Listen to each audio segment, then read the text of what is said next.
भवानी शंकरो वंदे श्रद्धा विश्वासरूपिणो याभ्यां विना न पश्यन्ति सिद्धा स्वान्तस्थमीश्वरम्।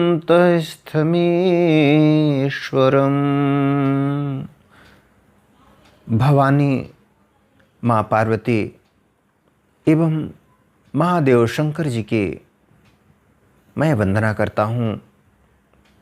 माँ भवानी श्रद्धा की प्रतीक हैं, भगवान भोलेनाथ विश्वास के प्रतीक हैं। बिना इनकी कृपा के सिद्ध लोग, साधक लोग अपने ही अंदर स्थित परमात्म तत्व को, आत्म तत्व को जान नहीं पाते। परम आदरणीय श्रोतागण, सादर नमन। आशा करता हूँ आप स्वस्थ एवं प्रसन्न मुद्रा में होंगे। आज आपके समक्ष प्रस्तुत है ध्यान साधना भाग 10। आज हम इस बात की चर्चा करेंगे कि ध्यान साधना में दुख के लेन देन से किस तरह बचा जाए और मित भाषण अर्थात कम बोलने का अभ्यास कैसे किया जाए। कहते हैं कि दुख लेना और देना दोनों ही कर्मों के बंधन को बढ़ाता है, मन को अशांत करता है और यह प्रवृत्ति, यह आदत, ये क्रियाकलाप हमारे ध्यान साधना में बाधक हो जाता है। इसलिए न तो हमें किसी को दुख देना चाहिए और न ही किसी से दुख लेना चाहिए। आइए देखते हैं दुख कितने प्रकार से हम दूसरे को जाने अनजाने दे देते हैं, चाहे घर परिवार हो या दोस्त मित्र रिश्तेदार या किसी को किस किस माध्यम से हम दुख दे देते हैं। इसके 3 प्रकार हैं, मनसा, वाचा और कर्मणा। यदि मन से भी हमने किसी के प्रति अनिष्टकारी, अकल्याणकारी विचार लाया, हमारे मन में किसी के प्रति नकारात्मक भाव आया, किसी के अहित का भाव आया, तो वहीं पर एक मानसिक रूप से हिंसा हो जाती है और हम उसको दुख पहुंचा देते हैं। ऐसा लगता होगा कि मेरे मन की बात दूसरे तक कैसे जाती होगी, लेकिन यह सच है।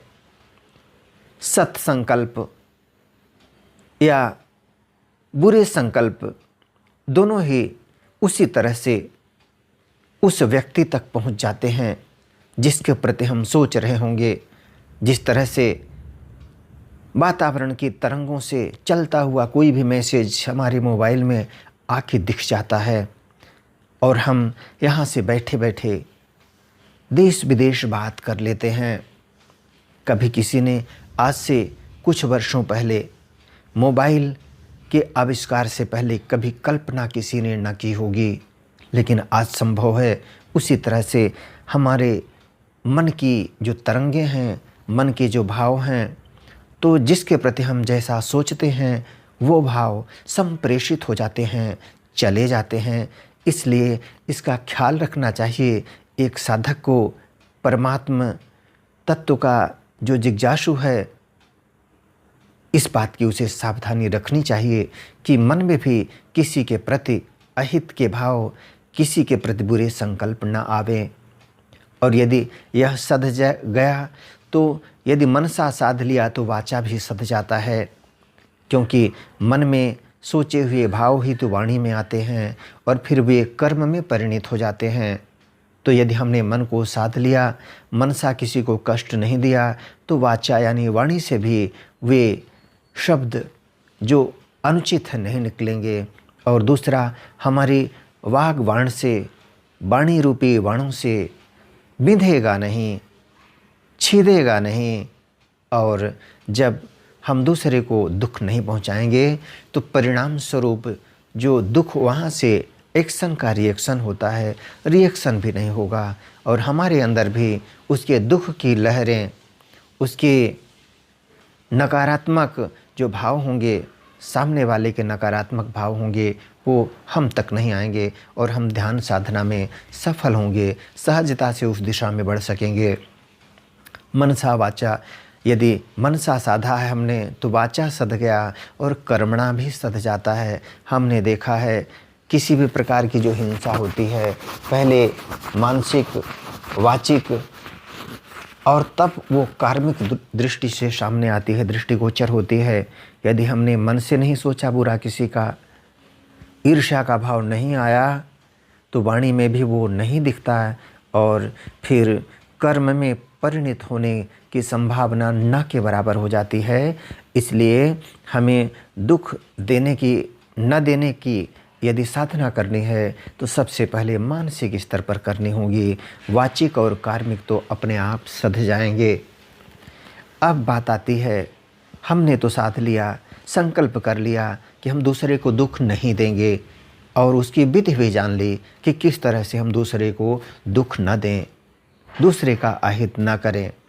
लेकिन दुख जो लेना है वह भी हमारी ध्यान साधना में बाधक है। दुख कैसे लिया जाता है? कहते हैं न, किसी की बात हमको चुभ गई, दिल तक चुभ गई, ये चुभ जाना ही मानो दुख का ले लेना है।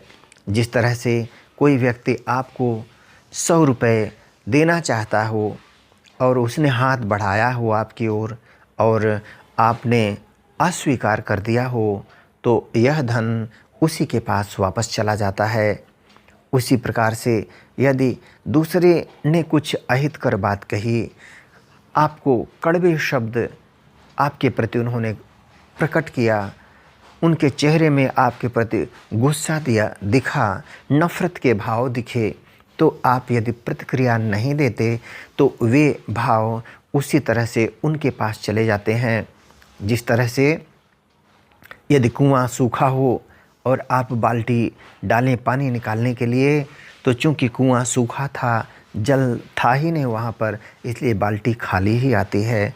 तो यदि आपने प्रतिक्रिया नहीं दिया, धैर्य और संयम आपने बनाए रखा, तो वे भाव वहीं तिरोहित हो जाते हैं। जिस तरह से जलते हुए गर्म तवा में यदि पानी की बूंदें डालती हैं, वे वहीं पे बूंदें भस्म हो जाती हैं। इसलिए आपके योगाभ्यास से वे जो नकारात्मक संकल्प हैं आप तक नहीं पहुंच पाते और आप दुख को नहीं लेते। एक बार क्या हुआ, एक आदमी नौका में सवार आराम से जा रहा था, अपनी धुन में मस्त था। जाते जाते अचानक उसने देखा कि एक नौका उसकी ओर चली आ रही थी। उसके मन में गुस्सा फूटा। उसे लगा कि मैं तो अपने रास्ते से जा रहा हूँ और ये नौका मेरी ओर क्यों बढ़ रही है। जाते जाते जाते जाते और जब उस सामने वाली नौका में कोई गति का परिवर्तन नहीं हुआ, तो यह व्यक्ति चरम सीमा पर, अपने क्रोध की चरम सीमा पर पहुंच गया। लेकिन पास में जाने पर देखा कि वह नौका नाविक विहीन थी, कोई नाविक था ही नहीं। तो जितना गुस्सा ऊपर गया था, अब वह धीरे धीरे अपने आप ही नीचे चला आया। तो कई बार जो क्रोध की वजह होती है वो अकारण भी होती है, तो हमको इस क्रोध से बचना चाहिए।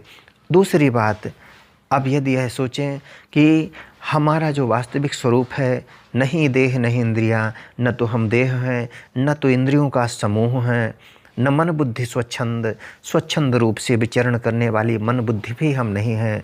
नहीं जीव मैं आत्मा शुद्ध सच्चिदानंद, मैं आत्मा हूँ। जब ऐसा हम अभ्यास करते हैं, चलते फिरते उठते बैठते, कि मैं कौन हूँ, तो शुद्ध स्वरूप, सत्य स्वरूप, चित अर्थात ज्ञान स्वरूप और आनंद स्वरूप अजर अमर अविनाशी आत्मा है। तो जो अजर अमर अविनाशी आत्मा है और जिसके बारे में कहा जाता है, जिसे न शस्त्र काटे न अग्नि जलाए, बुझाए न पानी न मृत्यु मिटाए, वही आत्मा सच्चिदानंदमय हूँ, अमर आत्मा सच्चिदानंदमय हूँ। तो किसी की बात आपको नहीं लगेगी जब आप समझेंगे कि आप शरीर मात्र नहीं हैं। तो जिस आत्मा को शस्त्र काट नहीं सकता, अग्नि जला नहीं सकती, पानी बुझा नहीं सकता, तो क्या किसी की बात आपको चुभ जाए ऐसा संभव है? वह अज्ञानता के कारण होता है। इसलिए जब हम ध्यान साधना की ओर आगे बढ़ेंगे तो धीरे धीरे आत्मिक चिंतन बढ़ता जाएगा और फिर हम किसी के बाह्य व्यवहार से, वातावरण से, उनके क्रोध से भरे हुए शब्दों से, उनके प्रतिकूल व्यवहार से और चेहरे के क्रोध भरी भाव भंगिमा से, ईर्ष्या को देखकर नकारात्मक चेहरे का जो भाव होगा फिर आपको प्रभावित नहीं कर पाएगा। आप जिस तरह से कोई वाटर प्रूफ चीज़ होती है, फायर प्रूफ चीज़ होती है, उसी वाटर प्रूफ चीज़ में वाटर का असर नहीं होता, फायर प्रूफ चीज़ में फायर का असर नहीं होता। सेना में आपने देखा होगा, सुना होगा कि बुलेट प्रूफ जैकेट बनते हैं, यानी उस जैकेट में बुलेट का भी असर नहीं होता है। उसी तरह से लोगों के नकारात्मक व्यवहार का जब आपके ऊपर असर नहीं होगा, इसका अर्थ यह हुआ कि आप इस चीज़ में, किस चीज़ में, कि न तो आप दुख देते हैं किसी को, और न ही यदि कोई दुख देना चाहता है तो आप उसका दुख लेते भी नहीं, हैं। आप इस बात में सक्षम हो गए हैं, ऐसी साधना आपने कर ली है तो निश्चित रूप से आप की ध्यान साधना उत्तरोत्तर ऊपर की ओर उठेगी, आप ऊर्ध्वगामी हो जाएंगे। वाटर की प्रकृति, जल की प्रकृति होती है नीचे बहने की, और अग्नि की प्रकृति होती है ऊपर उठने की, ऊर्ध्वगामी होने की। आपकी साधना अग्नि की तरह ऊर्ध्वगामी होती जाएगी। इसीलिए दीपक का महत्व होता है। अग्नि में, हवन कुंड में हम देखते हैं लपटें ऊपर की ओर उठती हैं। उसी तरह से हम अपने जीवन को उत्तरोत्तर ऊपर की ओर लेते जाएं, साधना करते जाएं, आगे बढ़ते जाएं। जो करते रहोगे भजन धीरे धीरे तो मिल जाएंगे वे सजन धीरे धीरे। परम आदरणीय श्रोतागण, आज्ञा दें। इन्हीं विचारों के साथ अगले वीडियो में हम मिलेंगे, इस बात को लेकर कि मित भाषण का हमारी ध्यान साधना में किस तरह से बहुत बड़ा महत्व होता है। तब तक के लिए आज्ञा दें। स्वस्थ रहें, प्रसन्न रहें। वीडियो देखने के लिए धन्यवाद एवं आभार। जय हिंद, जय जगत। आपका जीवन मंगलमय हो।